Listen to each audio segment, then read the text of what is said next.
Watch and I will go through the process of removing flicker from a video clip.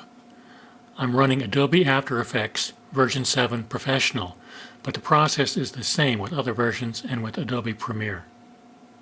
As I play the clip, you can see the brightness flickering because of the small differences in exposure between the successive images. This is called time-lapse flicker. To fix this, I will apply the GBDeflicker filter. Here you can see some of the filter controls. The top graph is the histogram of the current frame. Below that is a chart of the luminance for each frame of the clip. I will turn on the option to calculate the output histogram. More about this in a minute. First I will play the clip with the filter applied.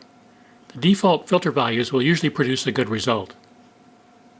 You can see that the clip looks much better. Calculating the output histogram isn't necessary, but it can show how well the filter performs. It's for information only. You wouldn't normally use it because it slows things down a bit. As the video was played, the luminance values were calculated and are shown by this yellow line in the graph. You can see the fluctuations and the variance value, 3.68. That luminance fluctuation is what causes the flickering. Calculating the output histogram produced this black line showing the luminance after filtering. The fluctuations have been removed and the variance is greatly reduced from 3.68 down to 0.32. I've been using this smoothing method and the option to favor brighter regions of the image. The output luminance is calculated by a moving average of 15 frames before and after the current frame.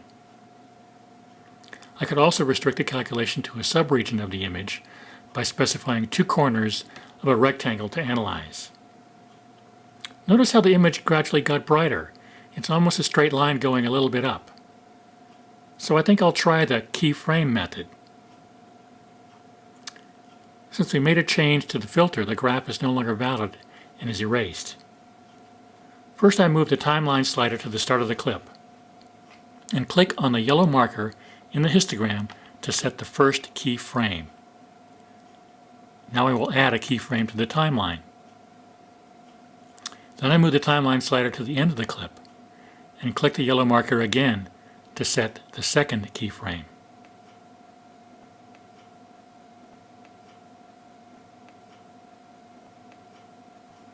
As the clip is played, the filter is applied and the output histogram is being recalculated. You can see that the output luminance is a straight line now with even less variance. The histogram overlay option can sometimes help you see what's happening in a clip. I will turn it on. I will also turn off the Calculate Output Histogram and turn on the Don't Deflicker option so we will see the histogram of the input.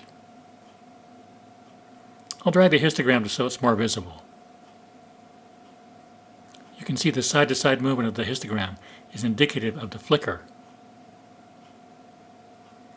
When I turn off the Don't Deflicker option, you can see the side-to-side movement is reduced.